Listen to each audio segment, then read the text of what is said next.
Hello. I know I'm probably not going to get anybody on this thing because I only have 700 subscribers and nobody's going to come in here. I don't even know if I can be heard. Okay. So yeah, this is my first live stream and I feel like it's going to be in vain because nobody's going to actually come on here. Oh, never mind. There's two people. Since I had some free time today, I thought that I would come on and talk to you guys a little bit. Since I like having discussions, but it's really like kind of one-sided when I post a video and then everybody else comes and they do like, they comment and then I have to go and reply to them. At least this way, I can, there we go. At least this way, I can actually discuss with everybody and they can post what they want and stuff. It's more of like a two-way kind of conversation. Now, as soon as I actually learn how to really work this,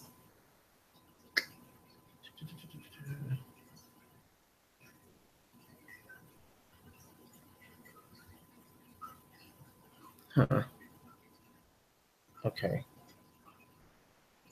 So I don't even know if everybody can hear me right now. Let me see.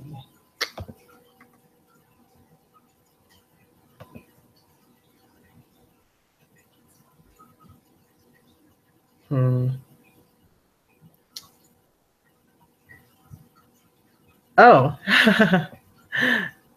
Hi. Apparently people, okay, so the thing is I can't even see all of the chat. I have to go to, I've been trying to like do things. I've been trying to like get better at doing things on here because it's like, it's a little bit ridiculous.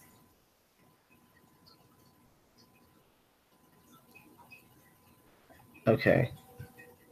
So where was I? Okay.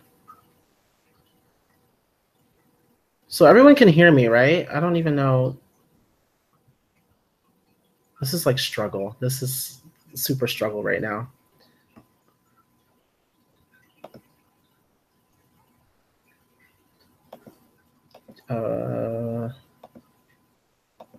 Okay. I don't know why I can't see anything in the live chat. It does. I don't know if it's actually there. I don't know what's going on.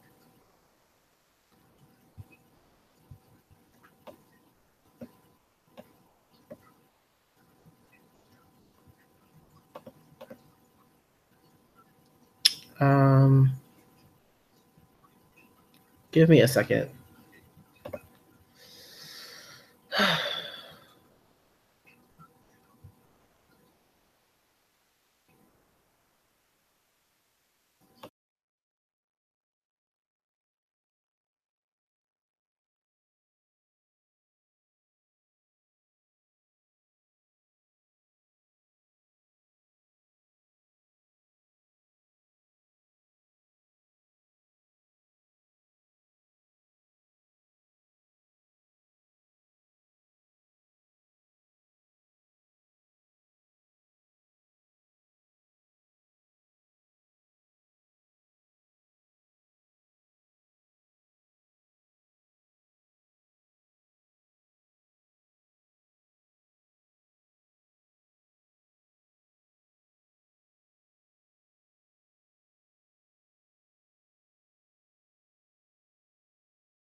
Okay. Okay, we're back.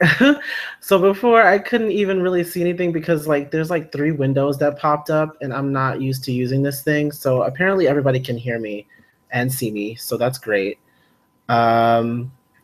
So yeah. I was gonna make this into an actual video. But to me, it would be better if we kind of just like discussed it a little bit more openly. This way, I feel like this is a little bit better. Besides, like, like software is crappy.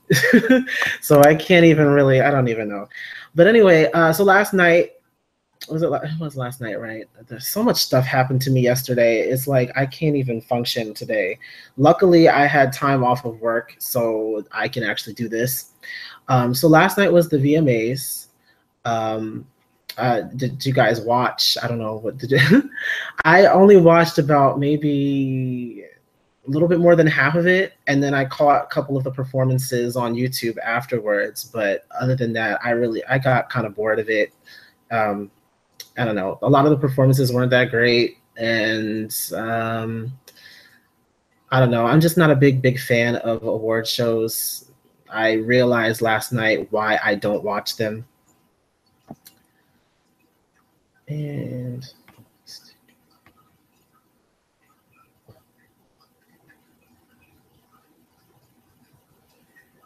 oh, okay.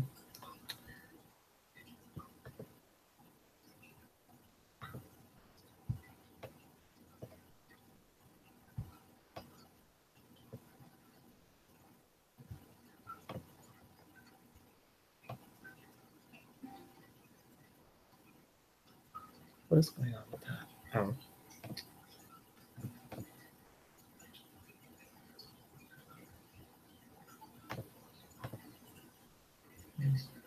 Oh.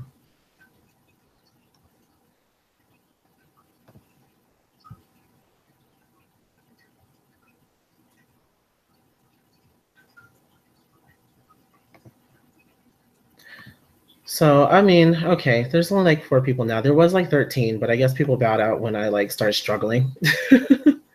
But anyway, what I really wanted to talk a little bit about is, of course, the Fifth Harmony performance, and a couple of the other performances.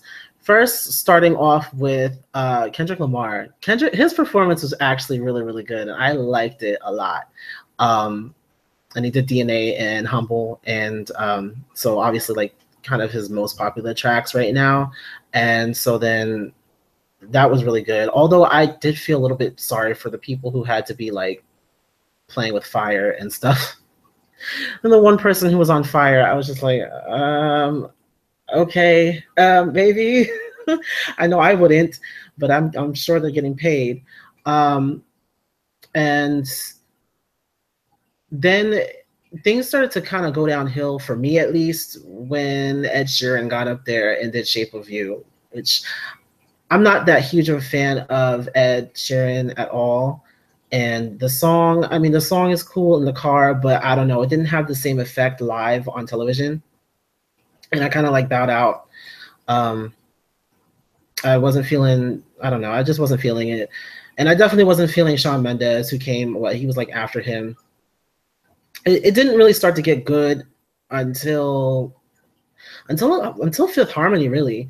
It's like after Kendrick, for me, it started going downhill after Kendrick, and then it shot back up when 5H came on. And even then, you know, I wasn't, I mean, the performance was actually amazing. It was good, and it's probably one of the best performances that they've had this year. However, I don't know. Normani definitely was the one who stood out the most, and especially with that split. Everybody's talking about the split. Everyone's talking about the split. And it was good. I mean, she was really serving it up on stage last night. It was really good. But I don't know. I feel like Lauren and even Dinah kind of faded to the background. Actually, more like Ali and Dinah faded to the background a lot for that performance. I feel like, because of the fact that each of them only really had one part to sing, or and they didn't have that much camera time either. Like Ali had that one moment where she sang, her part, and the camera kind of followed her. But that was cool. But other than that, I feel like she had one moment to shine, and Normani had multiple, which is kind of key. It's kind of like a group thing anyway. there's always going to be one person that outshines the others in like any performance. You know, there's been times that Dinah has outshined the others in performances, and then, you know, Allie, and then, you know, there's been times like the Jimmy Fallon performance, Allie outshined everybody else in that performance, but in this one it was like kind of Normani's stage. And she really killed it. I was really proud of her because, you know, a lot of people give her a lot of crap. And, you know, I've mentioned it so many times. People give her so much crap all the time. But she really showed herself in this. And what's her name? They kept on panning to what's her name? BB Rexa. Every single time somebody was up there performing, BB was up out of her seat, just like she was standing everybody. I mean, I was here for it, but the way she was just going off, I was just like, damn, she's pretty much every fandom. She represented every single fandom in that audience that night. It was a mess. But I mean, I loved her energy. I'm not a big fan of her, like her music, but I do like her spirits. I do like her attitude and stuff. But yeah. Anything else? Oh yeah, that whole thing in the beginning, and I was even like, some of you who maybe follow me on Twitter, I was saying that, you know, the beginning part was actually necessary, and a lot of people kind of like, well, people liked the post, but then there was one person who was like, oh, it really wasn't necessary. They were doing too much, or they were being like bullies or whatever. And I don't know. To me, it was necessary because there's so many people who are still out here, and even interviewers. And I want to go in one time. I just want to go in on Charlemagne the God. It never fails. Like, he always comes and has to ruin shit and just bring like, first of all, his damn radio show is trash right now because of the whole thing that happened with Lil Duval and the whole transgender comment he made about killing the transgender if he like found out that he was sleeping with one. That whole thing, and then the fact that he had like Janet Mock up on the show before, that's already there. Like, and that just recently happened. So now you're gonna come on here onto this show, onto this platform, and also be messy. And I just wasn't feeling that. And the thing is, I grew up listening to Charlemagne and The Breakfast Club. Like, that was my show when I was like a teenager and stuff. When, you know, it come on Power 105.1 in New York City, I used to listen to it in the morning on the way to school. And that was my thing. But like, oh, like, over the years, and I mean, he's been known to be, you know, he's known for being a shock jockey, you know, and he was under the tutelage of Wendy Williams years ago. I mean, she was one of the biggest shock jocks of all time. And the fact that he has now taken up that, in like that same kind of persona, I don't know. Some of his interviews are good, but others are just trash. And there's like no real correlation between the two. Like, it's either really, really good or like just shit stupid. And I had to really like restrain myself from like completely going in on him because, you know, I try to keep the peace when it comes to social media. But I also had to go in on a couple of people who were calling like 5H bullies. Yeah, the shade was necessary. It was necessary. And honestly, I don't really call it shade like that. Like, if it's shade, it's like an umbrella. And it's not even like an umbrella. Like, it's like one of those miniature umbrellas that like you get in like your liquor and your like drinks. It's not even like real shade to me. It's that they're stating facts. Like, people have been asking them about Camila this entire time. And it's like, come on now, we're running on a year now that she's that she left the group. And the fact that even in the pre-show, somebody was asking them about Camila. Like, how are you going to ask them, oh, your award, are you gonna share your award with the member that left? I'm like, the bitch, like, she wasn't even in this. Like, they want it for Down. She wasn't in Down. So stupid.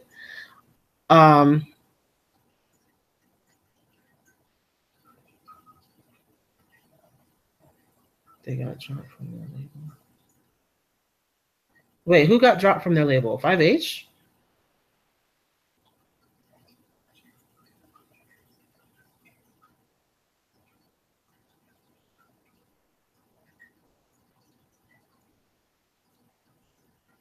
Oh, I mean, I don't know. Wait, they got dropped from Epic? I look, see, that's why I keep on telling you I don't know because I know was it Epic or Psycho or one of those. And I know they're like in together, but I don't know who actually controls them. I think it. Oh yeah, the whole thing with like what were they doing?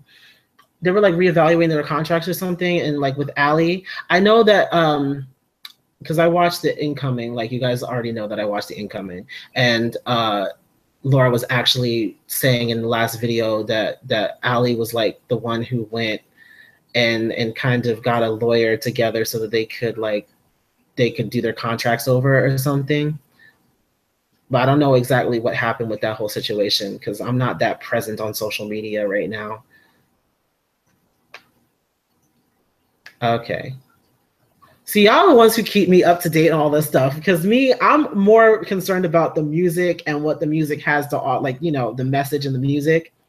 But everything else that goes on like in like the business side and like their personal lives, I don't really keep up too much with that unless it makes like big headlines, like the whole thing with obviously with Camila and then Normani. Yeah. So, and back to that real quick, they somebody like was saying that they were like bullies and stuff, and I'm like, y'all the same people who go in on 5H all the time, and this is like we're talking specifically like a lot of Camilizers, and I'm not going to say all of them because there are Camilizers who are also harmonizers and who like, you know, they support both parties equally. And then there are some some Camilizers who don't really care too much for the rest of the girls, but they're not like hostile about it, you know. But there are some who come on to like 5H videos and are all over their social media all the time, spitting out hate and posting hate comments and stuff. And I'm just like, y'all must really have no lives because I know I'm not sitting up on my computer all day and on my phone all day going through people's social media that I don't like. You know, I don't do that. Like, that's just a waste of my valuable time. Okay. Time that I can't reclaim. Okay. And I feel like that it's so stupid and immature. And then the same people are calling them immature.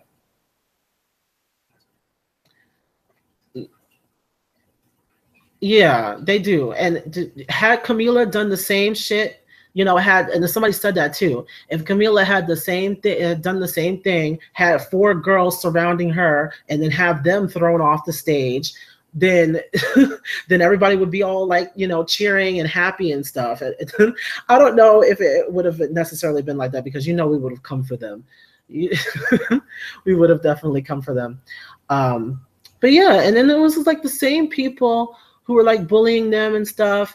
And I'm like, you guys all of a sudden want to turn your humanity and your sensitive switch on, you know, your sensitivity switch on. But then you guys are the same people. Where was your sensitivity when you guys were photoshopping Normani onto somebody being hung? Like, it doesn't add up. It doesn't add up. And like, they look like hypocrites. You want to call 5H hypocrites? You guys are the real hypocrites because you really don't like, you really just, you say one thing and then you're doing the exact same thing that you said is wrong for them to do. And I'm just like, really, like, it doesn't make any sense. It's annoying. So there's that. Again, I really liked their performance on it. I liked it. Like, I was into it. I was out of my seat. I was getting it, especially with that, the way that they remixed the beat. It was good. It was really good. I love the way Dinah came out though. She said, "We came to fuck shit." I said, no, she didn't really say fuck shit up, but I think she said shut shit down or something like that. But I just love the way that she came out. That was like her one moment to shine. That was that. Hold on. So how's this? I still have people commenting on my the split. Yes. The split was definitely the highlight of that performance. It actually did make the performance a little better because I feel like some people were into it, but it wasn't until that.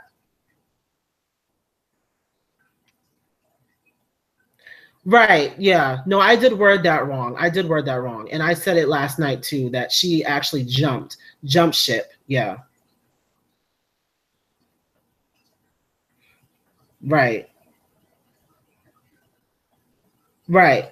I like somebody really explained it really well on Twitter last night, and I don't know if they like maybe like borrowed it or maybe if it was like because Lauren had posted about it beforehand because they knew that they would probably get a whole bunch of crap for that stunt.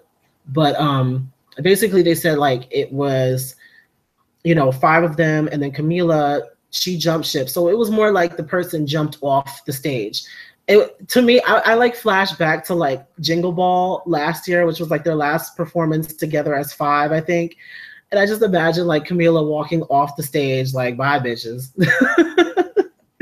I'm trash. But yeah. So yeah, she jumped off and then it was the four of them left together. They did Angel, which still one of my favorite songs on that album. Still one of my favorite songs, Angel. Um, and then the four of them were left, and then they yeah. So Camila jumped off by herself, and then the rest of them they fell off, and it was more like it was like to signify, and I'm trying to remember the person's words. It was like to symbolize like them kind of falling apart a little bit after she left and having to kind of put the pieces back together and kind of create a new group in a sense. And then, of course, people coming at them and trying to keep them inside the box. And that's the reason why they were in the boxes. And then when they broke out, that was their way of saying, look, we may be four now, but we're still strong, and we're coming back even stronger as a group, and we're gonna show you a little something. And they did, and people were shook. You saw the pans out to the audience. People were shook. They were shook like it was good. It was good, and it was probably one of the better performances of the night. Another performance that I actually really liked. Oh yeah, yeah. Monty's earpiece did fall out. She said, yeah, well, did it fall out or did it break? She said that I think she said it broke. And yeah, I think she said that her earpiece broke. And she said, Jesus, take the wheel. And she sounded amazing. She was hitting all the notes. I said, okay. She was hitting all the notes. I was like, okay. Oh, God. I love that part in Angel when she goes, ah. I said, yes.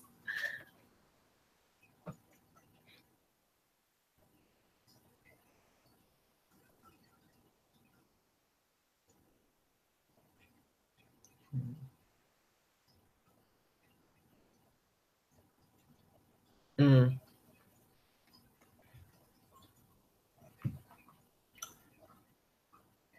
Hey, okay, you're just joining us. I'm surprised that this many people are actually. I mean, it's like 18 to 20 people, but that's a lot considering like, you know, my following is not that huge. I mean, it's big. 700. I didn't think I would ever reach 100. To be honest, I never thought that I would be like. No, you know, I didn't think anybody would really care about what the hell I had to say. Shit, I'm trash sometimes. I sometimes have to really like curb my you know, my thoughts because a lot of the time, you know, I have diarrhea of the mouth and I can sometimes say things that are a little bit problematic just because I'm like brutally honest. Right. Oh, thank you. He deserved 1,000 a long time ago. Aw. um Yeah, no, seriously, people are making such a big deal out of this. Like the VMAs isn't known for its controversy. I mean, hello, Madonna and Britney and Christina. Hello, Britney dancing with a damn snake. Like, and even in their interview, 5'8", they were like, you know, like naming a whole bunch of things that happened in VMAs, and like most of the things that they listed were like Britney Spears. I miss Britney at the VMAs. We need her back next year. Let's petition for Britney to come back next year for the VMAs. I missed her.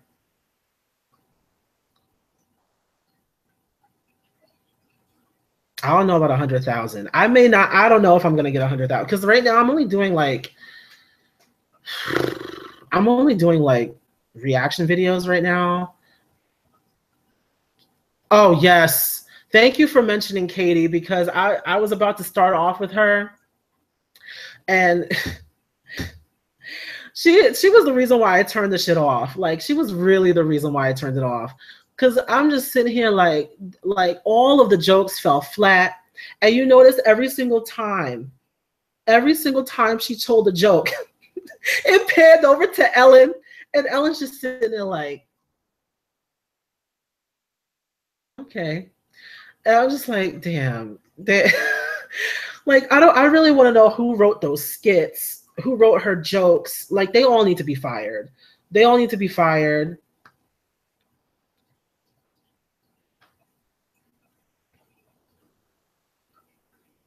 The UK series. Right. Like, Ellen was like, she was not having it. She was not having it. She looked like she was trying to keep, like, you know, like a neutral face on, but you could just see it in her eyes that she wasn't really feeling it.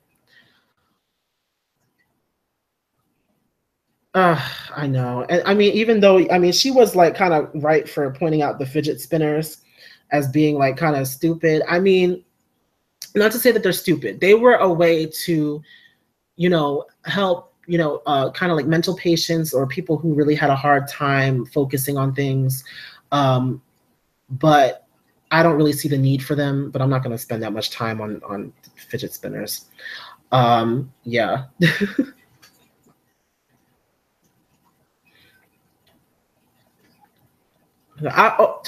Fake news. Yes, fake news. Oh, and shout out to my girl Paris Jackson. Y'all want to say a whole bunch of crap about her all the time, with her, you know, with the whole like biologically related to Michael thing. But I will say that she does come with some, you know, she does accept her black side, you know, and she was like, "This is not fake news." She said, "We need to you need to get these get these Nazis and these white supremacists out of here." I said, "Yes." And then somebody had the nerve to say, they had the nerve to say that all this like political bullshit is like uncalled for at an award show, and I'm like, that's no. Okay, when you have a big platform like that, that is exactly the time to make a political statement. Okay, because that's with the time that everybody is watching, and while everybody is sitting over here kikiing, there are actual issues going on in the world that we need to address. I mean, at the very moment that we're talking right now, you know, the whole thing in Texas is going on with the hurricane, and people are losing their homes and having to rebuild and having to, you know, move away or what have you. You know, lots of property is getting damaged, and, you know, and then we still have people over here thinking that, like, you know, oh, it's beautiful world and sunshines and unicorns and rainbows. And I'm like, no, no ho. There's actual stuff going on right now. We had the whole situation in Charlottesville. I mean, we're still dealing with the aftermath of that, and people are still acting stupid, like they think that Black people are going somewhere, that minority groups are going somewhere. We're not going anywhere. I'm sorry to say. And a lot of them are probably mad because they know that either themselves, like, oh God, I can't. I'm going to go off. I'm going to go off. I need to calm down. I need to get some water or something. But yeah. Oh yeah, the UK Sun. The UK Sun apparently put out this article about the girls splitting, and them like being offered like solo deals, and I'm just like, God damn it. Give me a minute. I need to drink a little bit of water. It's like really dry in my house right now. Like, I have windows open, but I don't know. I don't know what's going on.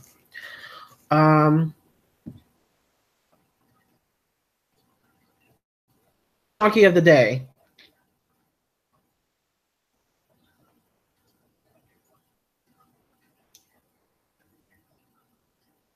Oh, thank you. Somebody on my K-pop side just sent me a shout out. they watched my War album review. Oh, those of you who are watching me for Fifth Harmony, I really like. I know that it's not for everybody, but I did an album review for EXO's new album, The War, and I was blown away. And like, I haven't liked a full album like that in a while. And it like, I've liked full albums, but I haven't been captured.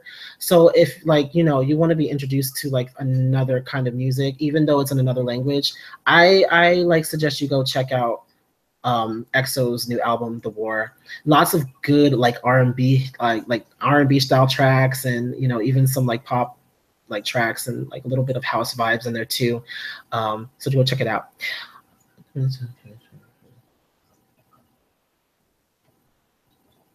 But no, wait, how who got Donkey of the Day? The harmonizers?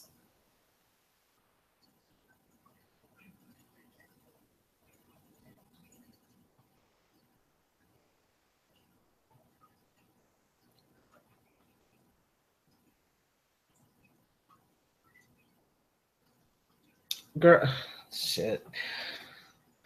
You know what? I bet that's just Charlemagne being butthurt that we like drug him all over social media because of his comments. I mean, he should have known that we would have come after him. Like, come on, his milk dud looking ass. Like, come on now. You really need to think about things before you actually say them. Like, I know you like your entire career is built off of shock value, but that's not like that was a very like off the wall, crazy, stupid question.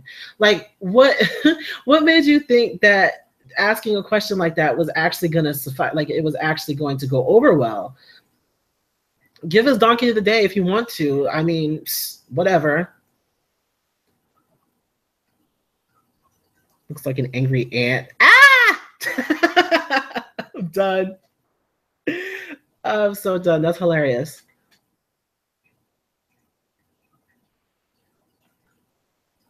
Well, he wanted attention, and he definitely got it. Probably not. I didn't know who he was. Right. Like, it didn't even make any sense. Like, they were nominated for Down in both categories. And were they nominated twice? It was nominated twice, right? Like I said, I bowed out early, so I don't even remember everything.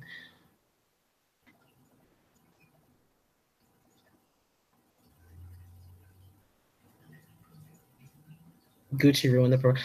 Gucci, okay, the thing about it is, first of all, Gucci came out in this damn leisure suit. I'm sitting up here looking like, what the hell? Is this 1998? Like, this tan leisure suit with like red stripes on it. I love the fact that he brought his wife out there. Like, she was looking fine. Like, that was cool. And the fact that the verse is pretty much about his relationship with his wife is great. Yeah, that was his wife, apparently. I believe that was his wife. Everybody was saying that was his wife. Yeah, no, he did leave her behind. It didn't even look like, because like you would have been able to tell a little bit better if they actually walked out. Like, they walked out together, but as soon as they got out there, it's like neither one of them knew what the hell stage direction was, and like Gucci is somewhere over here, and his wife is over here, and I'm just like, couple or nah? So I don't know. It was a mess, and. I don't know if he didn't forget the words. I don't think maybe he forgot a little bit, but he didn't miss anything. It's that his timing was off. And it was definitely because of the fact that they sped the track up a little bit. Yeah, he did look lost. But yeah, I think it was more of the fact, like, it was more like he missed a beat and he started the next line a little late. But he did catch up.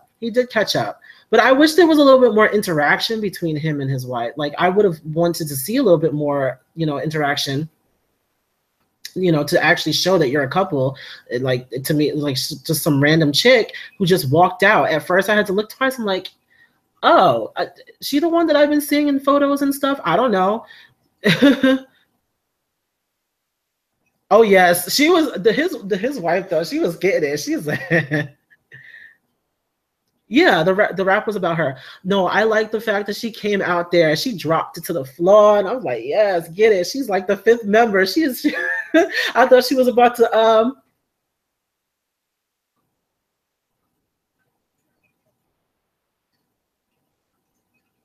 Right. That was a running issue though with a lot of the performances on the VMAs. A lot of people didn't know what the hell to do when they were on stage. And like that's something that I've been working on because I don't want to be like, if I ever get the chance to perform on a stage like that, I don't want to look lost. A lot of the people that got up there and performed looked like they didn't know what the hell to do with their it just um the well, not the main person, but the one person that kind of stood out to me was Shawn Mendes.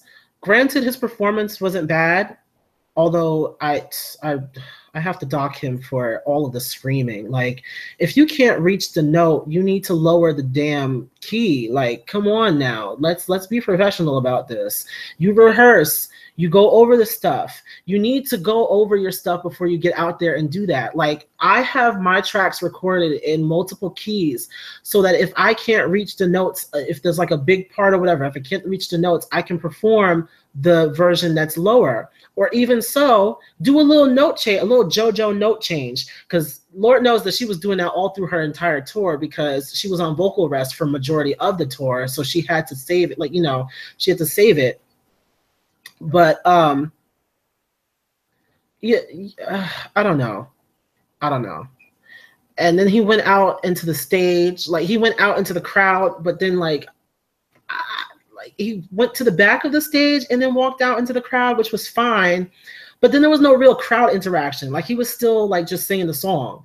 And I'm just like, all right, you know, everybody's trying to like interact with him and he's just like walking through the crowd and then he turns around and he walks back. Okay. I mean, he didn't really give me much, you know, but people were screaming out and everything because he's Shawn Mendes and because he's quote unquote attractive. I was like, all right, next. To me, I was just like, next. I couldn't do it. I couldn't do it. uh, what was your guys' favorite performance? Like, other than Fifth Harmony, what was your...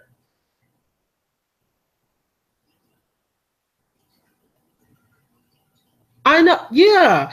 The thing is, and back to Shawn Mendes real quick. The thing is, I really like his song. Like a couple of his songs, I actually do like them, and especially the one he did last night. Like I actually really like those songs, but when he performs them live, I kind of lose. It kind of like loses me. You know, the effect, it doesn't have much effect on me.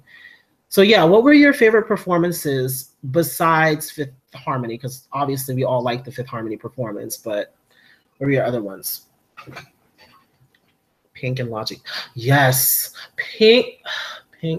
Pink has been like, I love Pink ever since the beginning. When she was like, remember when she was like doing R&B? I liked her back then, but then she like turned into like rocker Pink, and I like that too. And like, I don't know, she's been consistently on my radar. I love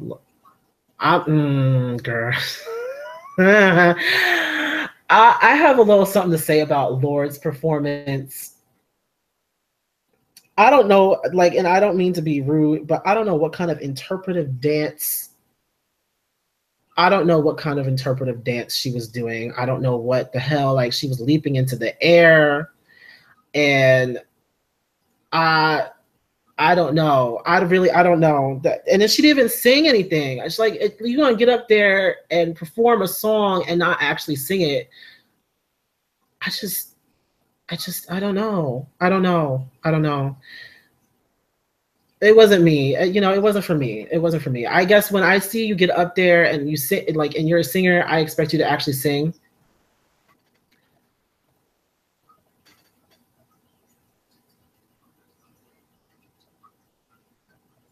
And yeah, there's nothing wrong with being weird, which is the reason why I liked, Lady Gaga in the beginning, but she's borderline canceled right now. Khalid.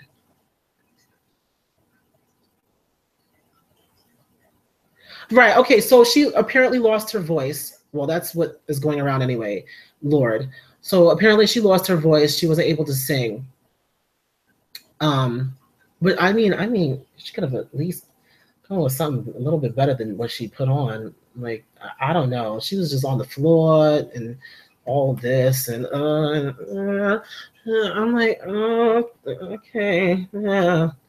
I mean, there are people who really do lose their voices, but they still like put on good performances. And I was like, oh, okay. Because like I said, back to JoJo, her voice was completely shot during her tour. Like halfway through her tour, her voice was like almost completely gone. But I have footage of her like still killing it because she is a real singer. And I really don't want to go in like that, but like there are a lot of people who are out right now who I really wouldn't consider actual vocalists. Yeah, I know you really can't compare. Ray Harmony is going in on me because I'm like comparing like all these other people to JoJo, but JoJo is like the vocal princess, and I can't do it. Like I can't. It was so great going to see her during my it was on my birthday. I went to go see her in April in Philly.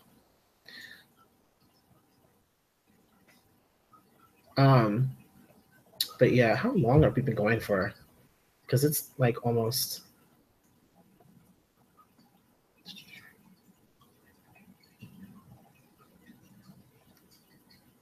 Oh wow.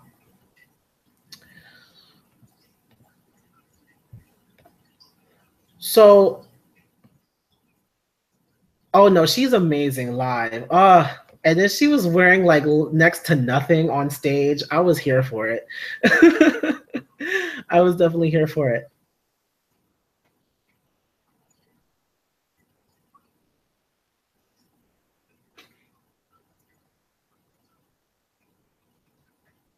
Oh yes, her version of Weak is very good. And that was when she was like 12 or 13 when she recorded that. You and imagine what she do. What would she do that to the song right now? What would she do to that song right now?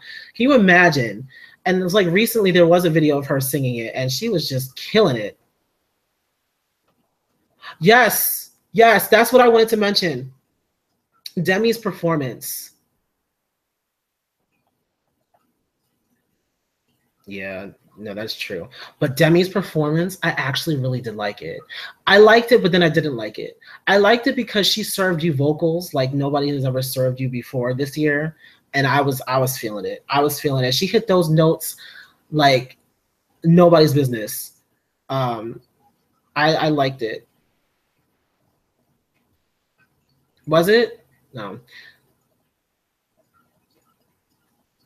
I actually didn't catch it being flat. I really didn't catch it being maybe coming down off of the maybe coming down off of it, but the first like instance, she was good.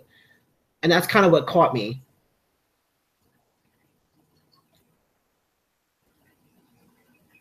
Anna, can you notice that too? They keep on putting her ass outside like she's freaking Keisha Cole in the parking lot.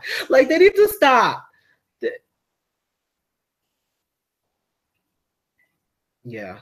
But the thing is about that song is that it's very vocally demanding. Like most people could not get through half of the damn song. Okay. So the fact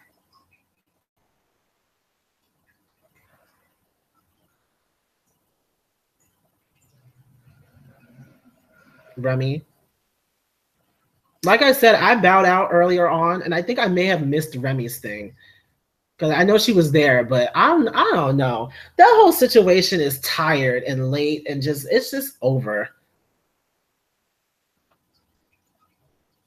But that's the thing, though. Demi is not really. She's not a dancer. Like she does little cute moves sometimes, but she's not a dancer. She is a vocalist. Okay, and there are not a lot of people who can actually incorporate choreo into their performances like that. Like they'll have dancers behind them, but Taylor's music, a slug. I'm not really here for Taylor Swift at all. Like I watched a little snippet of it because of the fact that it came on during the awards. But look, after I saw like the first minute of it, I muted the TV and went to go get a snack.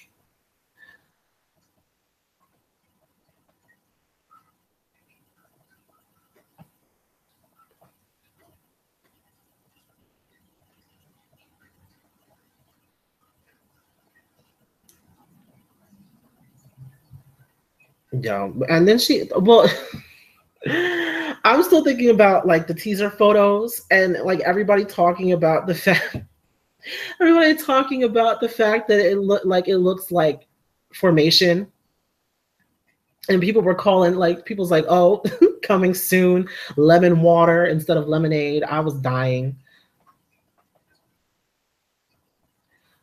Nicki did save Katy Perry in that Swish Swish before. First of all, I don't even like that song. And y'all know, if you watch some of my other videos, and I think it was on it was a Zara Larsson video, which by the way, I need to get back into her. It was during my Zara Larsson video, and I had planned on listening to her entire album and doing like an album review of Katy Perry's like album, but then I listened to half of it. I was like, you know what? No, I couldn't do it. And then Swish Swish, that was like, I didn't like it. I didn't like it at all.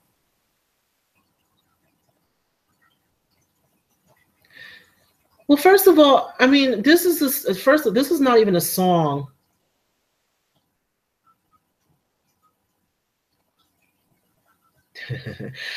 This is not even a song that is like serves any vocals or anything. Like really, there's nothing to it.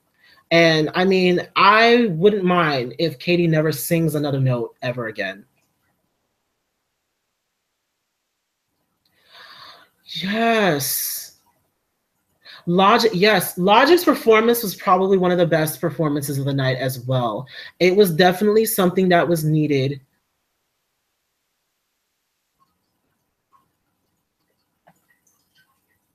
Yeah, Katy did try too hard. First of all, did anybody else see on Twitter that was like this meme going around like after everybody left? And remember like the SpongeBob SquarePants movie, like at the end where he has that big performance or whatever, and then after everybody leaves, he's just like still like hanging there. And the fact that after she performed, it was like the same situation. She was left hanging there like over the basketball hoop or whatever. That shit was funny as hell.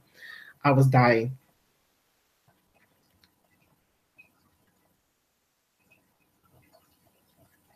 People on social media, they shoot.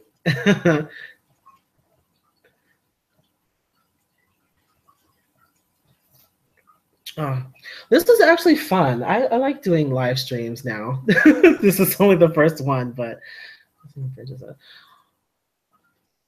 can you imagine 5H comes back to sing Bridges?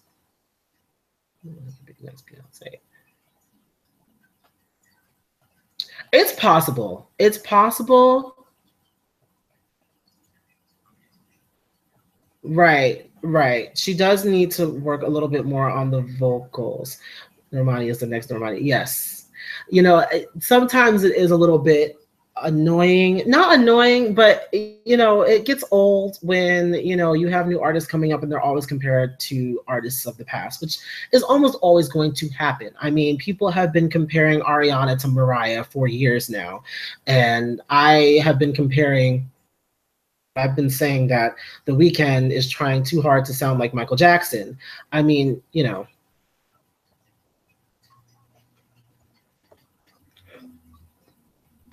Oh, yes. This one.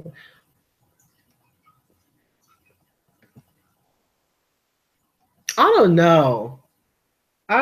Well, Actually, yes. Bridges is kind of the best lyrically. Well, it's like in the top three. I would say it's in the top three, maybe like two or three. I don't know. I'm like still listening to the album a lot to see what I may miss or whatever. Because I'm not the type of person to look up lyrics because you know, I just kind of want to feel it. But I will say yes, Bridges is definitely one of the best, one of the better songs lyrically on the album.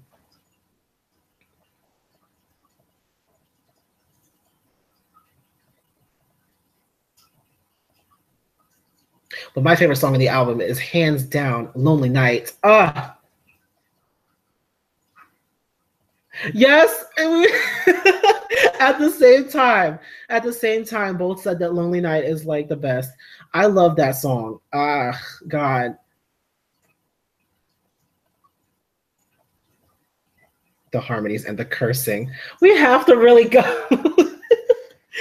Oh God, no, no, no! Y'all remember the incomings? Their reaction to Angel. And Laura's like, yes, Donnie, you better say fuck. I was done. I was out after that. People like really make a big deal out of them cursing because it's like unheard of. Oh God. Okay, so that's weird. When did I actually start this? Because I feel like I've been on here for like an hour. It doesn't tell me like my time.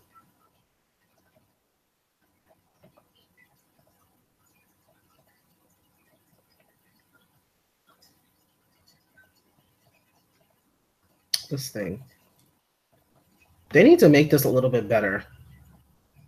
Yes, I agree that Lonely Night needs to be the next single because I don't know, it just the production on it. 29. Oh, that's it? 29 minutes? Oh, okay. I do too. Y'all saw my reaction to that damn album and you saw how I was taken out.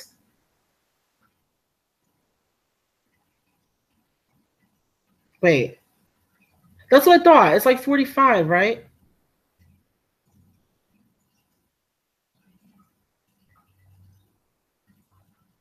Because I think, yeah, I started because I was gonna originally start at 1:30, but then I decided to start right away because I didn't know exactly what I would have to do in the next few minutes. And this is like one of the only times that I actually have the entire house to myself. So I can like be like more open.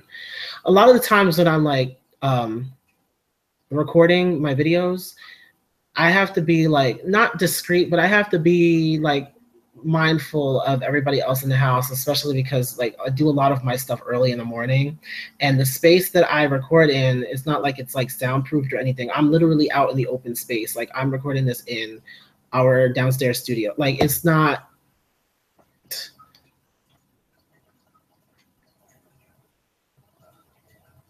Yes.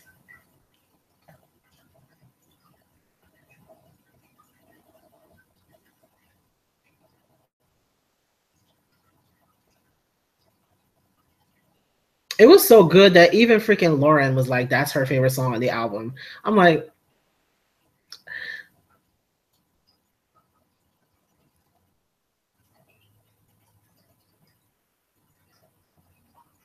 definitely. Yeah. Well, the thing is, though, with Normani, I feel like we won't get too much belting because she has a very distinct voice, and I've said this. She has a very distinct. Not everybody's voice is made for belting and being like extra powerful. You know, not everybody can do it. Um, you know, for a time, I didn't belt anything because I just, you know, it wasn't even like a confidence thing. It was just like my voice sounded a lot better when I was a lot more subtle with, you know, the way that I hit my notes and stuff. Um, but I mean, this is the time where people really like it when you like wail, I guess. I don't know. But there were like a lot of good parts in the album where Normani was belting out notes, and I was just like, yes, we do need this more. I mean, I actually wanted, and y'all know about this. Well, those of you who have been following me since like the beginning of the summer, you guys know that, during the 727 tour, I don't think she has ever actually, I don't think she's ever actually sang the belting, like the high note in I Lied.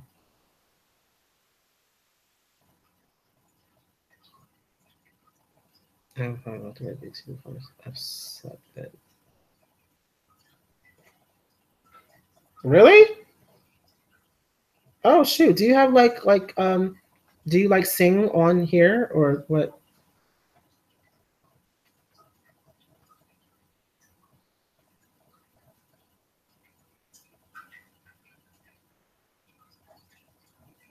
Wait, are you talking about Normani?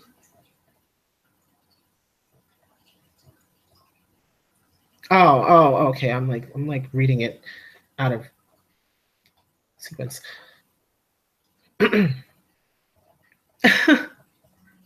I mean, look, there are a lot of people out here right now who don't sound good. Please.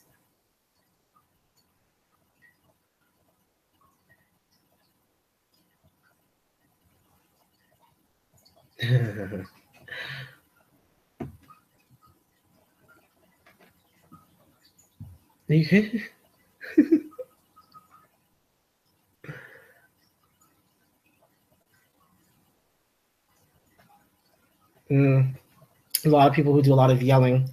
I mean, there are a lot of people who get away with it though. I mean, it's like people take yelling as singing. There's like people, oh, gosh, I don't want to put her on the spot, but Christina Aguilera, like she's somebody who definitely does a lot of yelling a lot of the time. When will we hear a cover from you? I don't know. I don't know. I don't know what I would actually want to sing right now. Like, I don't know. Like, I'm trying to get out of singing covers because I used to do that on my old channel, and that like half of those videos are gone now because I took a lot of them down, and that was back in like 2013, 2014.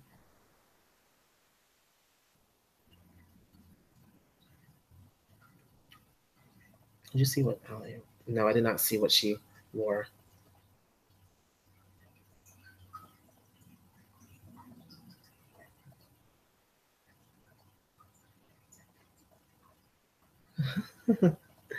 Yes, and I said this in one of my videos too. Like, you can see how confident she looks when she's on stage. Like the split. Like, it all goes back to the split.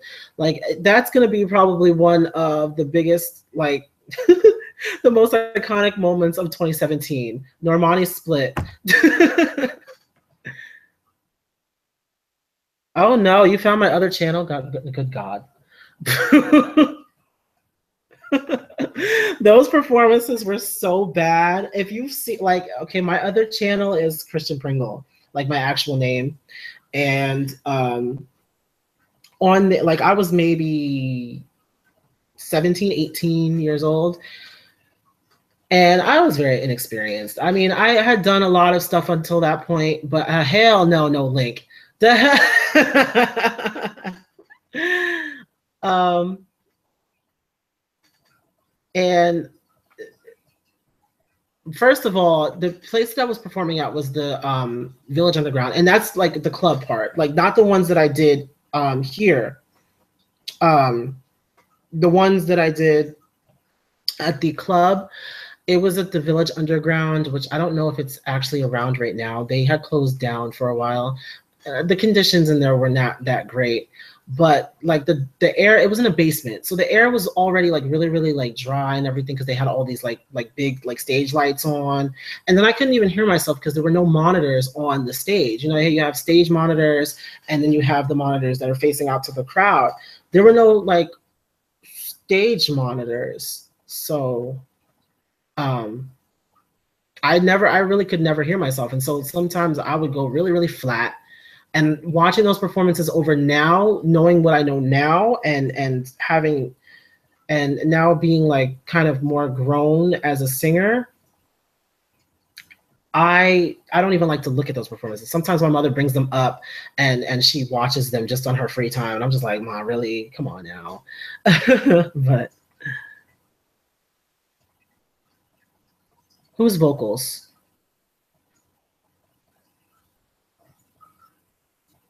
Oh wait, are you still talking about me? Oh no, girl, I was struggling. I was struggling.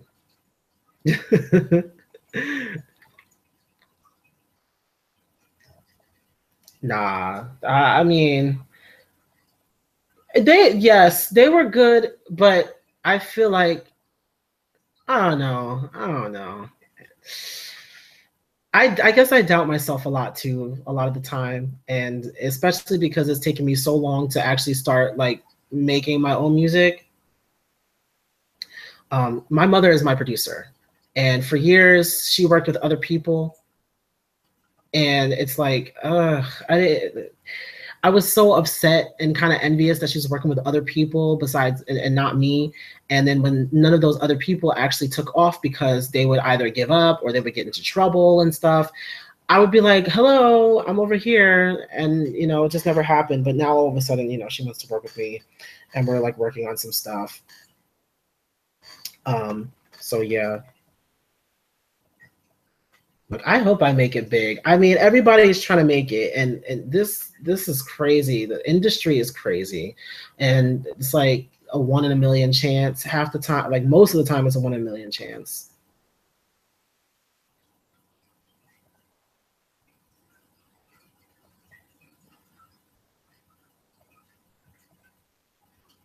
Allie's note. I thought she hit the note. Did she not hit the note? Because I watched it a couple of times. It was a little flat, but I don't know, like, and it cut off. It cut a little bit. Like her voice, it sounded like it was about to crack, but I don't think it did. She was able to like kind of fix it with with a little bit of falsetto there. It was fit. Oh yeah, okay. Oh hell no, never that, never that, never that. The difference is though, they get the thing is they get a lot of these artists when they're very young, and I didn't want to make this the I didn't want to make the topic about this, but I guess um we'll educate a little bit. They get a lot of these artists when they're very young, and you know, they may have their parents with them and stuff, but their parents don't really know too much about it. And then they get these lawyers who are in cahoots with the people in the industry, like with the people in the label that they're being signed to, and then they give them these deals that really don't allow them any freedom artistically and everything. I mean, look at people like Justin Bieber and like a couple of other people, but Justin Bieber is like a good example, and JoJo especially. Oh my God, JoJo is definitely a staple for somebody who has been through like the ins and outs and like has seen all the dark points of the industry. Like right now, her damn first two albums are not even available for purchase on iTunes, and they're not even available to stream on Spotify. And I was just like, damn, oh, Kesha too, yes. That like all of them were in their teens when they got signed. Georgia was like 12, 11 or 12 when she got signed. Shit. So like they were very, very young, and they knew that they could mold them into what they wanted to be. Until they become adults and come into their own, do they really realize that I'm really being effed over here and I need to get out. But for someone like me who was already established into the person that I actually am, I'm 23. So the thing is, like, they wouldn't be able to pull the wool over my eyes, which is the reason why, like, there have been some people who have come, and you know, I not only do singing, I also do a little acting too. And there have been lots of people who have come to me, and they've worked with all these people and they want to work with me, but then you know, they come out with like crap and I see through the crap, and then I'm like, no, I'll pass. But yeah, JoJo's first album came out when she was 13.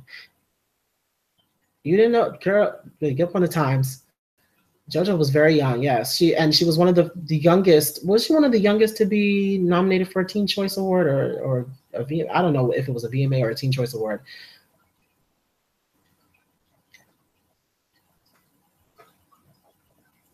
Yes, and her first album was amazing. Like her first album was great.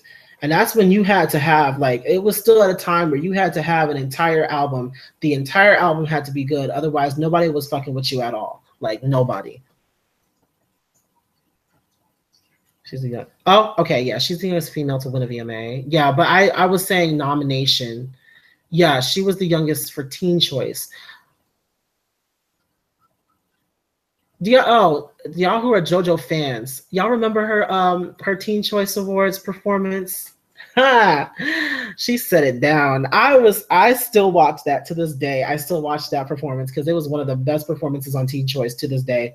And y'all can fight me about it. It has been trash since like 2006. It's been trash.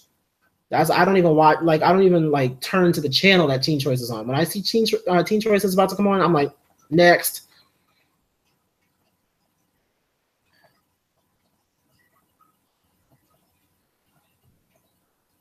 Yes, and she was so cute. She was so cute. I was like, what? How old? I was like 9 when she came out. I was like 9. Right? Everybody. The thing is, and we're kind of getting back into that now. A lot of people, a lot of artists are doing R&B again.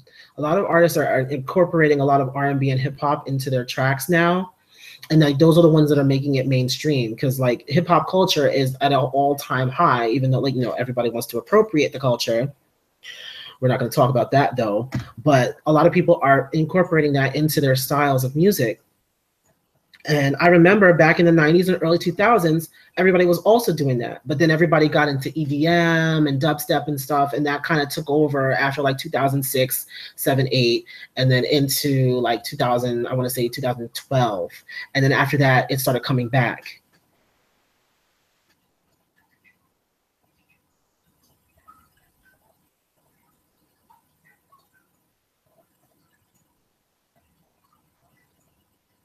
What to reflect? I didn't care too much for, I mean, I liked Reflection, but and this is the thing, I became a harmonizer right before Reflection actually came out. I was not a harmonizer all the way from the beginning. I really was not. And I've mentioned this in videos. I became a harmonizer in 2014. Like I knew who Fifth Harmony was, and I knew that they wanted, like they were on X Factor, but I didn't actually get into them until like 2014, around the time when Boss came out. That's when I actually got it. Was it 2014 or 2013? I think it was 2014 because I was at the main campus of Penn State at the time when I was like watching the performances and stuff. I think it was 2014. I don't think it was, I don't know if it was better than 2727. Right, yeah, no, that's when I got into Fifth Harmony with Boss, because Boss reminded me of like En Vogue, and I was like, yes, with the harmonies, and then Normani, I was like, yes, get it. But then, and then when I got into them, they released the album shortly after, and I bought the album, and I listened to the album nonstop. I love the album. But to me, when I heard like 727, to me, it seemed like they actually had a little bit of a theme going. With Reflection, it seemed like they just pulled a whole bunch of songs out of their assholes and just put it together on an album. It really just seemed like it was an unfinished project, or like multiple unfinished projects that they put together. Because to me, okay, songs like Mariah, Everlasting Love, and like We Know could have been on one album. Meanwhile, songs like This Is How We Roll, Body Rock, and like Them Girls Be Like or something could have been on another album. I feel like it was like 2 or 3 different albums put into one. And yeah, you kind of play around with that, and you're kind of more experimental in the beginning. But for like a first album, I don't know. I don't know. It seemed like they were trying to cater to every genre or every like demographic, and it just didn't catch me. Oh yes, I love Body Rock. Body Rock is probably one of my yes, because Dinah did yes, yes. That is exactly why I love Body Rock. That is exactly why I love Body Rock. When she come out at the end, and it makes no sense at all. Yes.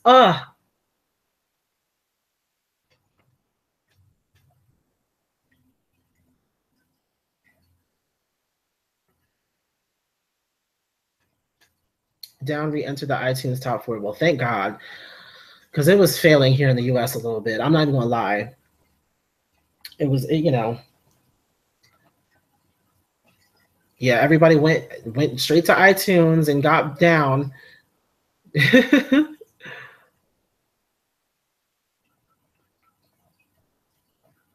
Definitely. I'm definitely a Dinah guy. Like, seriously. And the thing is with Dinah, like, I got into Dinah when I got the album. And, like, because she didn't have no parts on the damn singles. Like, she didn't have no damn parts. She didn't have a part in Boss, and she didn't have a part in Sledgehammer. And I didn't really know too much about them at the time. So I was just like, okay, whatever. It wasn't actually until I went back and listened to, like, some of their old music when Dinah had like some really good parts, like in Better Together, when she hits the no, I got in with Dinah at that. And then her like when they were on the Today Show and they did it, that was it. This Is How We Roll was a terrible song. I get it though. I get with it though. I'm no lie. Every time I travel somewhere, like I do a lot of traveling, and when I'm traveling, when I'm traveling, This Is How We Roll is one of the first songs that I put on because I love the beat. Who are you? I just like Who Are You for Dinah and Allie at the end. The rest of the song can honestly like just go away.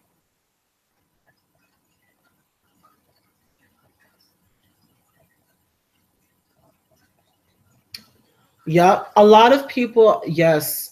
And I actually follow a lot of people who do a lot of blogging on YouTube, and they do a lot of blogging on the K-pop industry and how much hip hop and Black culture has influenced them right now, and especially in like recent years, and how problematic they actually are over there. And as much as I love K-pop, it's really sad that we have a lot of issues with them not really respecting the people whose like culture they're emulating.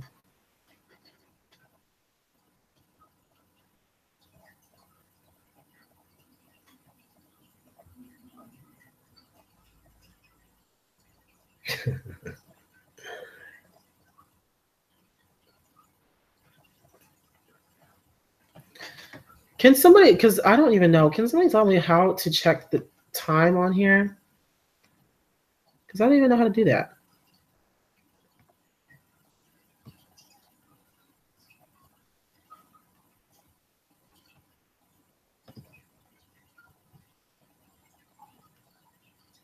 What the hell? Okay, well, whatever. Oh yeah, the Wonder Girls. Yes. I love yes, I did like them. I want nobody but you. Yes. That they were a good group, and they actually were like one of the first ones to come. Oh, thank you for telling me that I've been on here for an hour ranting and raving. This is long. Okay, I might end it at like a minute and 30, maybe like a half hour more. But yes, Wonder Girls was good. I remember that they came on like Wendy Williams years ago. It was like in her first or second season of Wendy Williams, and they came on there. So they were good. And my very first K-pop group was Girl Generation, which is why I did the video for them on their 10th anniversary, because like obviously I'm going to do that. But a lot of the groups are like falling apart. You know, the one girl group, what they called, BP Rania or whatever they're called, the one that actually got the black girl Alex. Well, first of all, Alex, like, she was removed from the group, and the entire company is trash. And that group has had so many like lineup changes that I feel like they're not going to last much longer. But it's really sad how they kind of took advantage of the fact that this black girl wanted to be, you know, in K-pop, and they used her for publicity and still didn't become successful. But anyway, do you like Jay? Yes, I do. I do like Jay Park. I've liked Jay Park since he was in 2PM. He was actually, yes, he was my favorite member of 2PM. And then I followed him solo, not closely, but I have peeped a few of his like tracks over the years, and even the ones that he's released this year. I did kind of feel like it was a little bit weird, or rather a little bit disrespectful, the way that like he was like signed or something to what is it, Rock Nation recently, and they called him a YouTuber slash dancer. I'm like, because the guy doesn't have his own record labels or anything. It's trash. Bestie. I don't think I know Bestie. I don't know Bestie.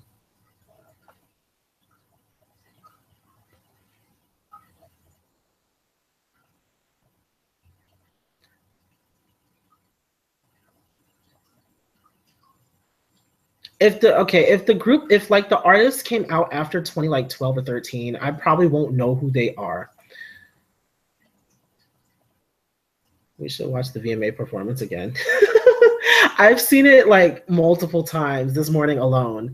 Today was my brother's first day of school, so like I took him over there, and I was like watching it while we were waiting for the bus to come and get him. I was watching the performance in the car. I have Wi-Fi in my car, you know. It's just $20 a month though. I'm about to cancel it. Dang. Girl, just Destiny's Child, I don't know if they're not gonna come back. Like, they might do another like, you know, reunion thing, but people need to let that go. They need to let it go.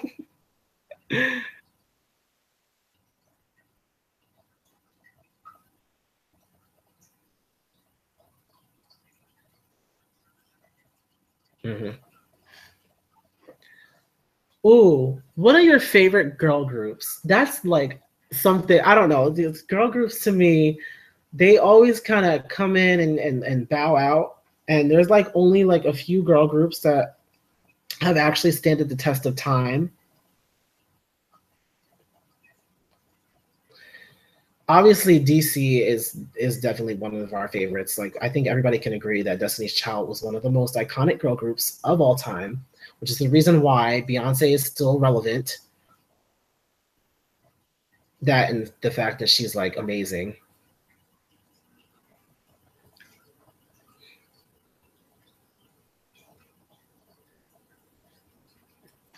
Definitely. Yes, Danity Kane. First of all, Danity Kane. A lot of people. I like Danity Kane too. I love Danity Kane. When they first came out, with Showstopper, I was feeling them.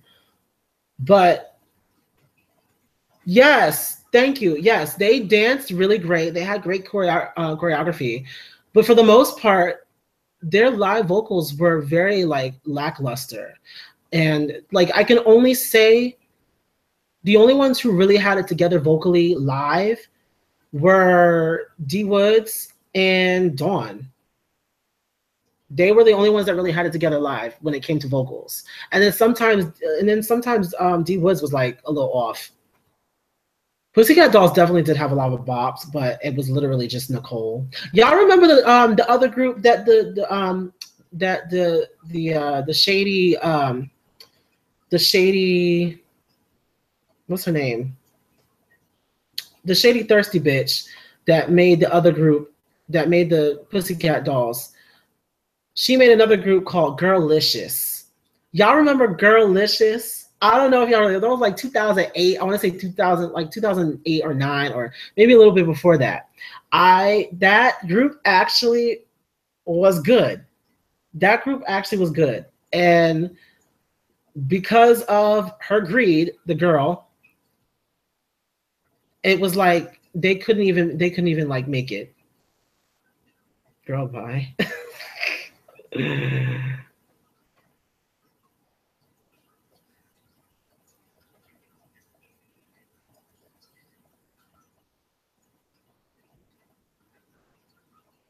Yeah, but see, like, well, the thing is with the whole, they kicked Tiffany out because apparently they wanted to be more like pop oriented and not urban, meaning they didn't want none of us in there. It was a mess.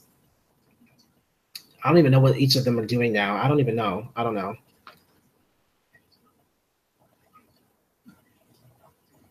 Oh, when I grow up, y'all remember Normani's performance on Dancing with the Stars, though? That was also iconic.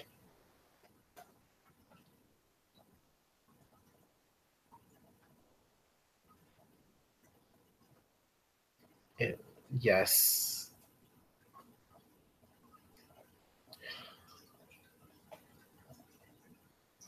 Oh God, I don't want to get into that because I had an entire video over that, and then somebody tried to come onto my comments and said that I was a coon because I said what I said, and I said like about the fact that the show did what it was supposed to do. It got her more notoriety. It helped to build her brand a little bit more and to show people that she does have a spot in the group, because a lot of people were always like kind of downing her and saying that she was the weakest member. But being in that competition really helped people to see that she really is a star, and that she has a lot of untapped talent. And then somebody tried to come on my video and call me a coon. I was like, how? I said that she was right. I said that she deserved to have the mirror ball, but I knew that she would not get it. In my head, I knew that she probably wouldn't get it. And if she did, I would have been pleasantly surprised. But I know how those competitions work. Didn't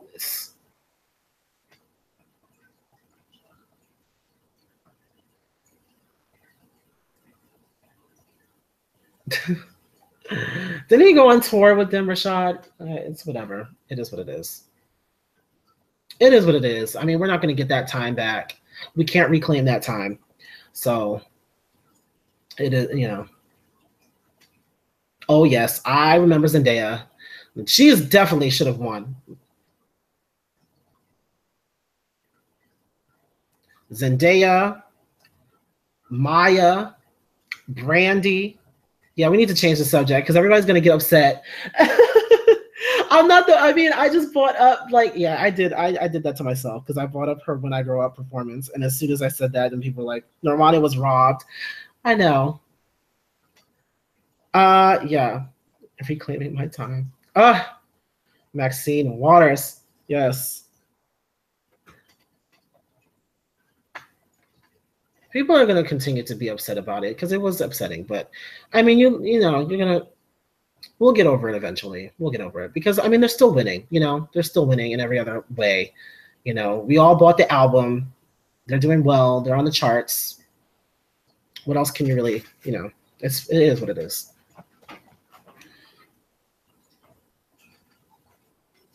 But that's the thing, though, about Dancing with the Stars. 3LW, yes. I'm sorry, that just caught me off. Oh God. 3LW and their struggle ass career. Oh my God.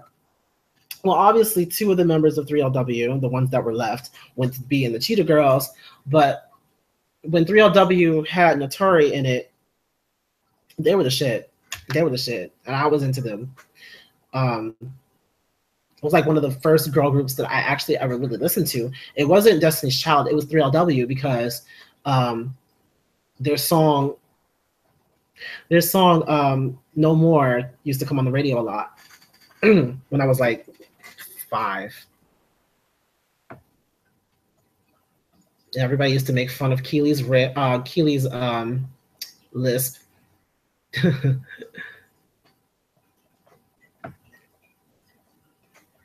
But the thing is with Dancing with the Stars, a lot of people who have actually won that mirror ball haven't really done too much afterwards. You know, it's just like a way for them to gain some fame, some more notoriety for their already failing careers or their budding careers. And then after that, it's like, it's really up to them what they decide to do afterwards, you know?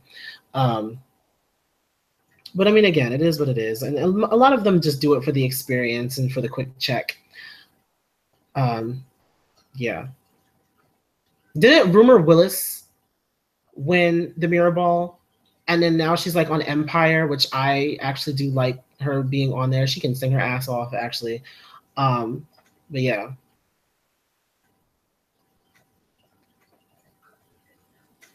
I knew I was going to get that question. Did I react to the He Like That video? Yes, I did react to the He Like That video.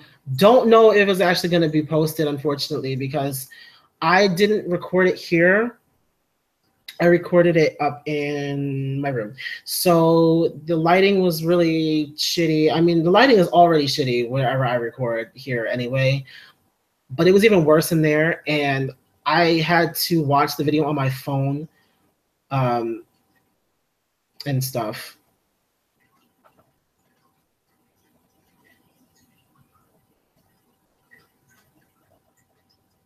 Keely was never a singer. That's the thing, though. Keely was never a vocalist, in my opinion. Her voice sounded like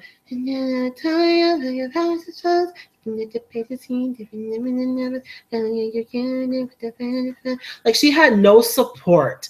No support. Even in the Cheetah Girls. What was her part? What was her part?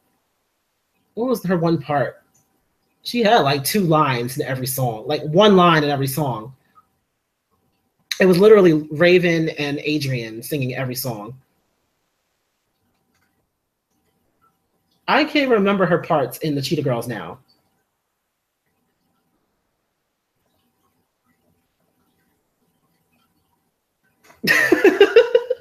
Oh gosh, no, I didn't mean to be shitty like that. That was horrible. But she really can't sing. That's the reason why we really don't see her anymore, right? And then we got her damn.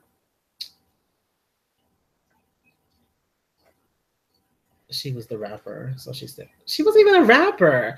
She rapped because she couldn't sing, like. And then when she did, it sounded ridiculous. And then when she, like, I mean, I will say that she looked good when she danced. And anybody with training can be a dancer. Well, not anybody. Let me rephrase that. Not anybody.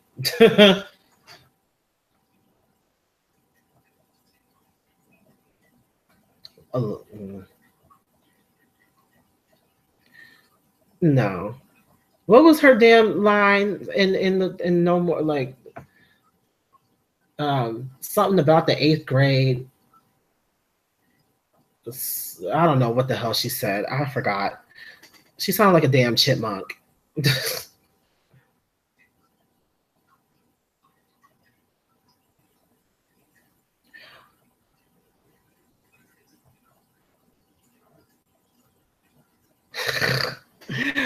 Oh my God. But for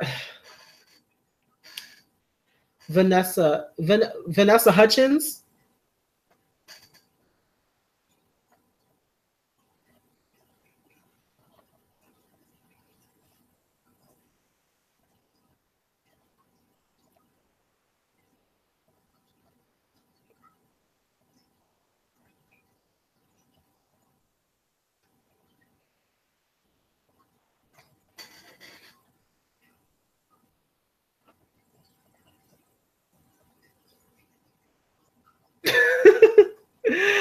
No, okay. Vanessa, first of all, I never liked Vanessa Hudgens' like singing voice.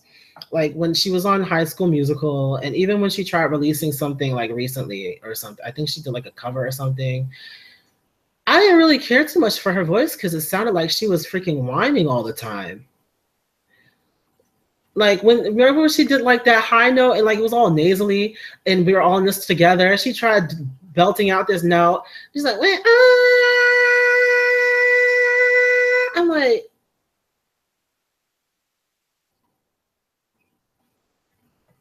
all right. I mean, I guess it's she never really to me she never really had it. Oh, if you I'm lost. If you're just joining, we're literally talking about whatever comes to our minds at this point. Like if you want to see like the stuff about the VMAs, that was like maybe an hour ago. This is like my first freaking live stream, so I'm like just kind of winging it.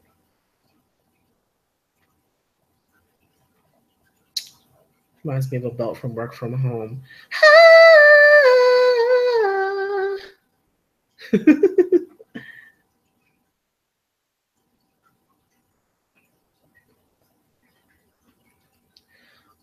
Okay, so Work From Home. I don't know. Like, I hope that they never actually perform that song ever again. Like, I don't want to hear anything from 727 or Reflection ever again. And don't ever perform anything from Better Together either. Like, that should have stayed in the past. Maybe like one concert on the tour perform Miss Moving On because it was their first track.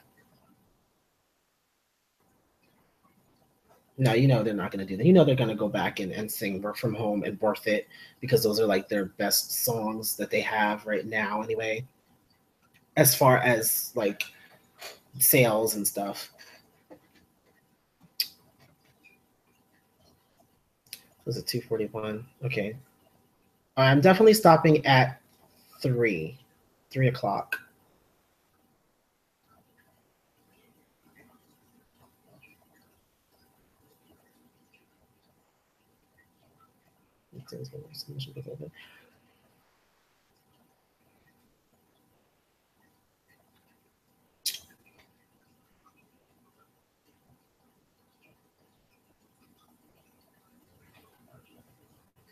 Go back to the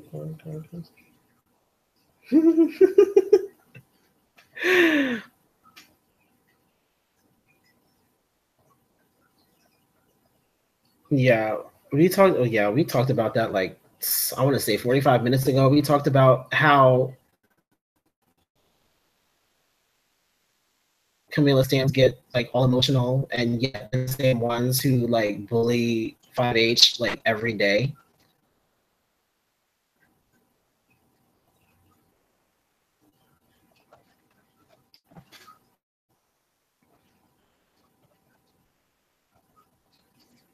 Yeah, she does. I can see though, because the way that whoever, I don't know if it was a person, as hell looked like a dummy. The way that it was yanked off the damn stage, I was like, oh shoot, what the hell is going on? So people like, I can see why people like, thought that, but Camila blocked you on Twitter.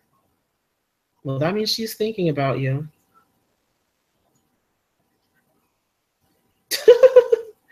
Yes, that's exactly what I said. That they were the ones who photoshopped Normani with the noose.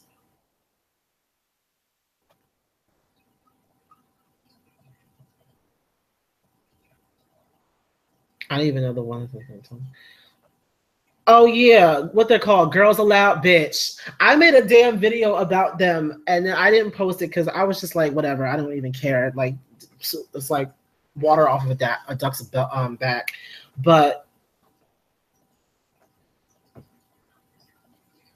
But the fact that she come out, they asked her, "Oh, you know about like Fifth Harmony?" Because she was in a group called Girls Aloud. Apparently, her name is Sarah Harding, and they asked her, "You heard about the girl group Fifth Harmony?" She's like, "Oh, the slutty ones."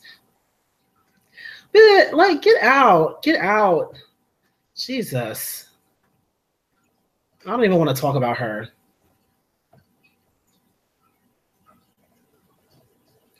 My Twitter account is @Tilsad. It's in the description of most of my videos.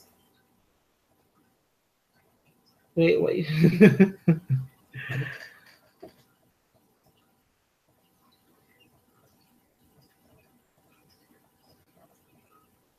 Oh, you're asking. Oh, you're asking them. Okay, obviously you know mine.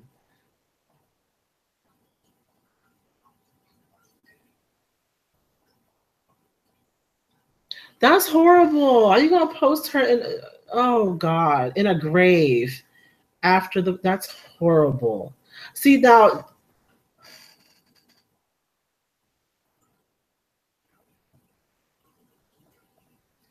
Yeah, but now you got us talking about it again, Dale. Um,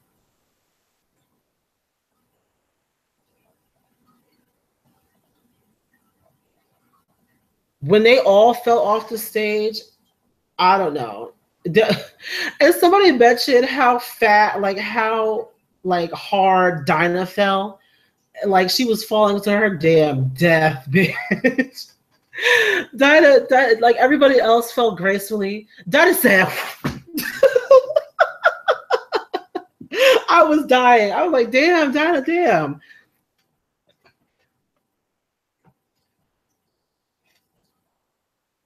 It's like, who said I was an angel? Oh God, mess.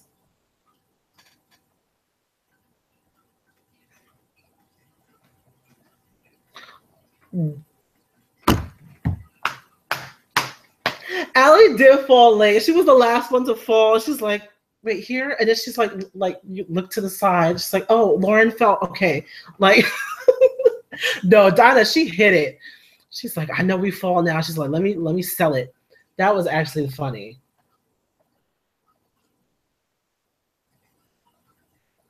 And I thought that they had a plan where like all of them like they were gonna go down like in a domino effect, but it wasn't like that because when I look back, Lauren and Normani were in sync with when they fell, but like it was only Allie and Dinah who were like fucked it up.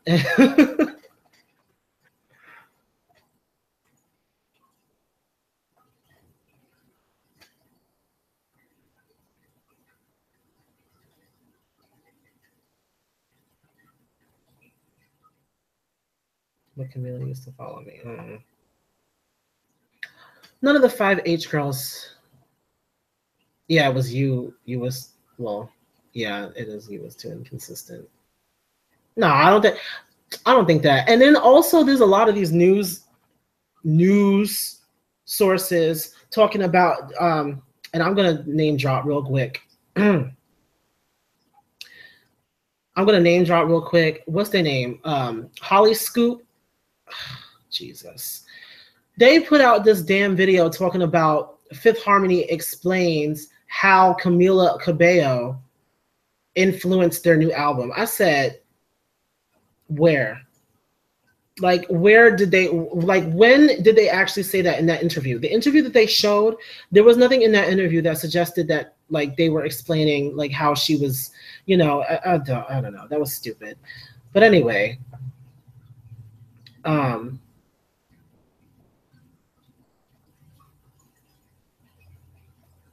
don't know. They do. Holly Scoop is trash. Like I can't stand them.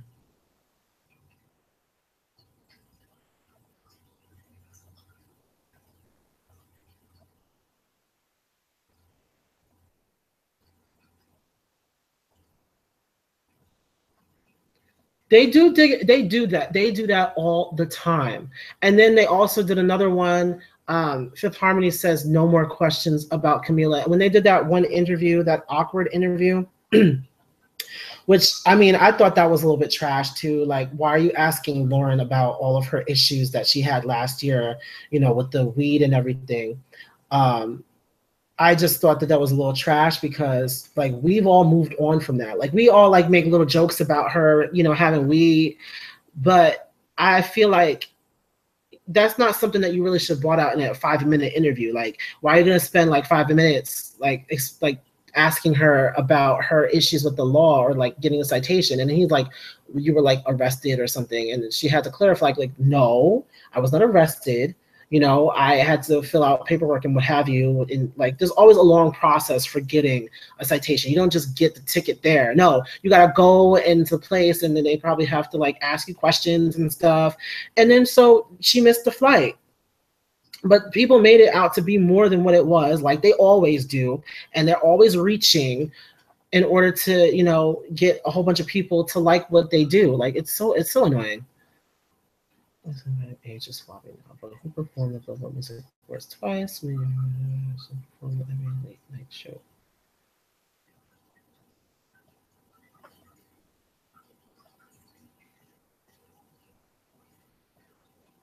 Oh, damn.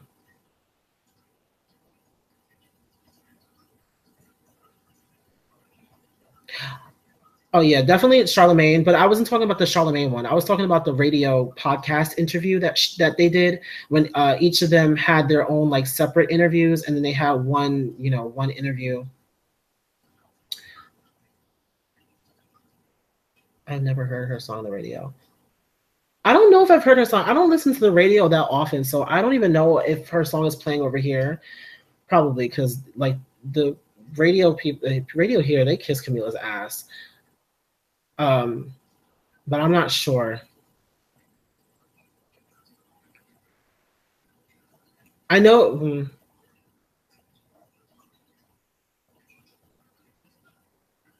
Right. People are calling her, oh, she's going to be the next queen of the industry and stuff. I'm like, I mean, her vocals, you know, her vocals are, I mean, I'm still not a fan of her vocals. I really am not. You know, she has some good moments, but to me, she lacks a lot of consistency with her vocals, especially like with her live performances, her live solo performances. A lot of them have fell short, and I'm just like, nah, I guess. But then she's not that great of a dancer. And if you're not that great of a dancer, I expect you to be delivering vocals like nobody's business. Right.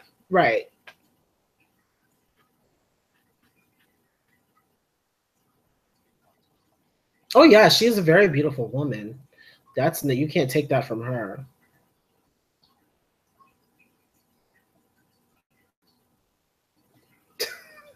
Dylan's coming with these reads. What the hell?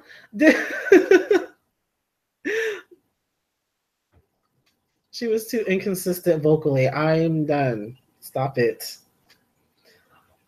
I don't want to make this a hate video about Camila because I don't hate anybody, and I just state my opinions, and it's mixed in with a lot of fact.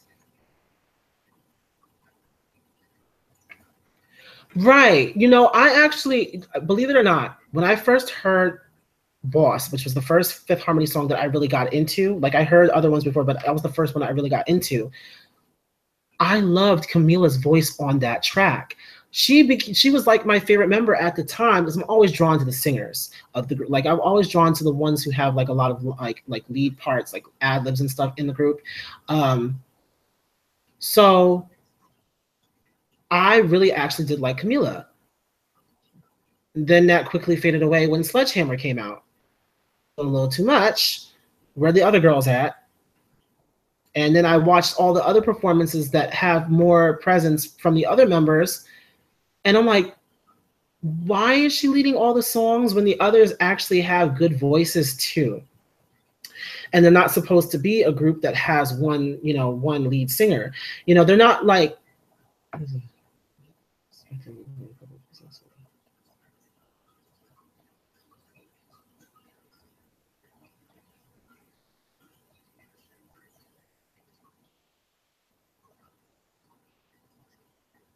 same.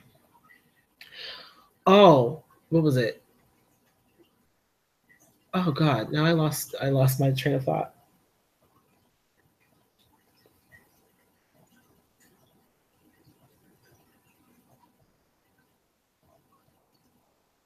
I saw the interview. Was that the interview that she did with oh God, Malcolm Music?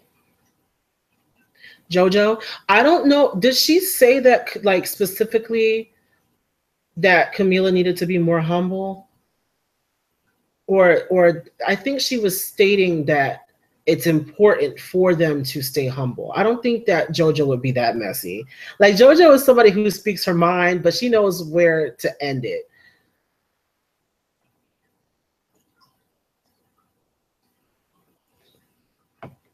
Oh, now I'm thinking about JoJo's album now.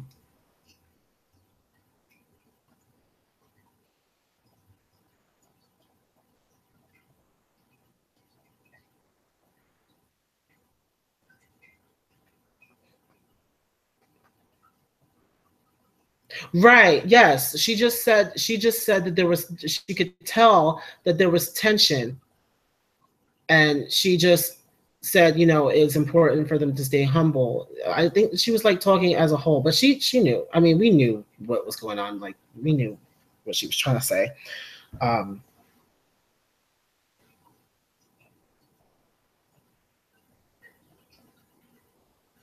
Right. And you had a lot of people going in on JoJo, talking about she doesn't know what she's talking about and all of this stuff. And I'm like, what you don't know is that JoJo is an actual veteran in the industry. She may have come out very young. Well, that's the thing. She came out very young, and she already had, like, at the time, she already had like six. I know that the doorbell is not ringing. Okay, give me one moment. I'll be right back.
Okay, I'm back. um,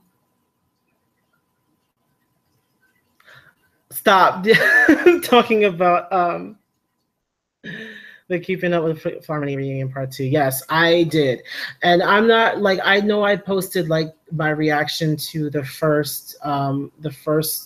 was the first one? No, no, no. It was like the one that came before the reunion. I recorded my reaction to the reunion, but I'm not gonna actually post it because I want to keep this channel mostly music based right now. And so, I mean, oh, that's cool. No, that was that Shawn Mendes comment. This a little boy, you are a bottom, because he said he's like, what did he say? Something about you. You guys know what it's like to be on the bottom or something. And then Lauren's like, little boy, you're a bottom. That's hilarious.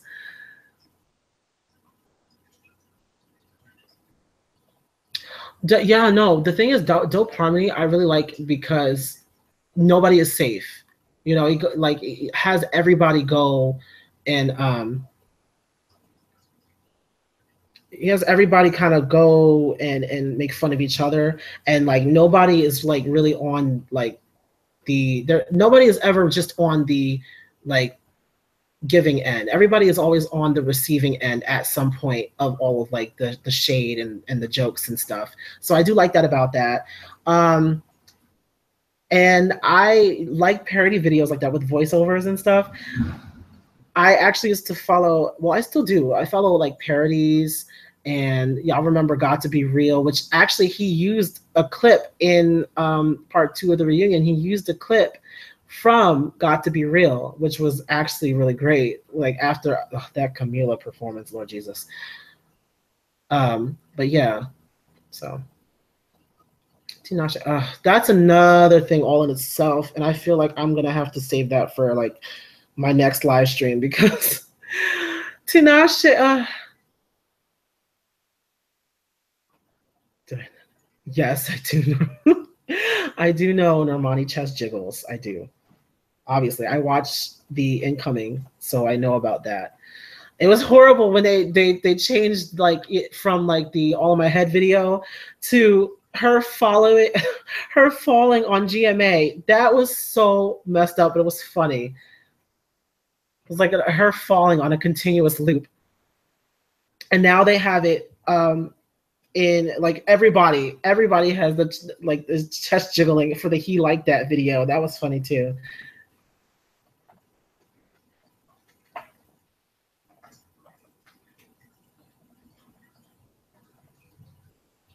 Oh, you're from Trinidad? Hey.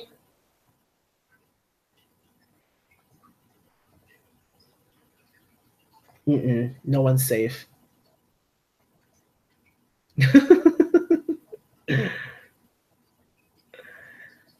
Yeah. Oh gosh, it's 3 o'clock already. All right. You know, I can't. I wish I could spend my like entire day on here talking to you guys because this is actually really fun. I like actually speaking to you guys because for the most part,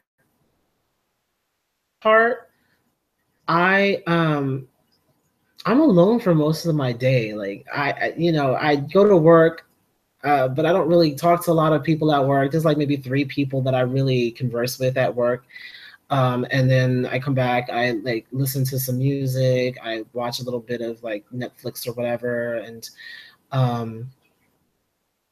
do a couple of other things, but that's it really.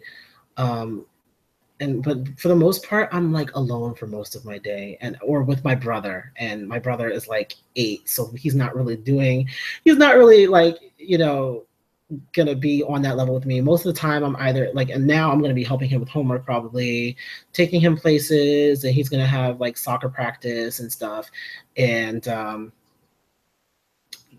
that kind of thing. But I'm not really like, I'm not really with any like adults all day really. Most of my friends live very far away from me because I went to like college. Like most of my friends are from college now, and they all live further away. Like most of them live in Jersey or like Pennsylvania. It's like far away from where so anyway, Deliver's gonna meet those DK vibes.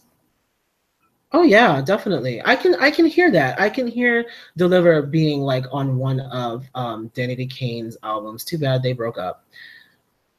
Because they actually were getting better, and I still like the last thing I want to talk about. They were actually getting better, and when they became DK3, they were actually pretty good. If you've seen like their performances on like City Walk, when they did like Lemonade, and they did what was the other one? All in a Day's Work. All in a Day's Work. All in a Day's Work. Those songs actually sounded good live, and they actually were delivering live with choreo. So like it did, they were getting better, but too bad, when you're working with Diddy, that's why hardly anybody wants to sign to Bad Boy now. Like nobody wants to sign to Bad Boy because they're just famous for having their artists flop after a while. Look at Faith freaking Evans. Like I love Faith Evans. Her career never really took off the way that it was supposed to. But it is what it is. Anyway, I gotta go because I gotta do some things. Gotta cook dinner. Gotta make sure dinner is ready when my brother comes home. And also, I want to work on editing some other videos.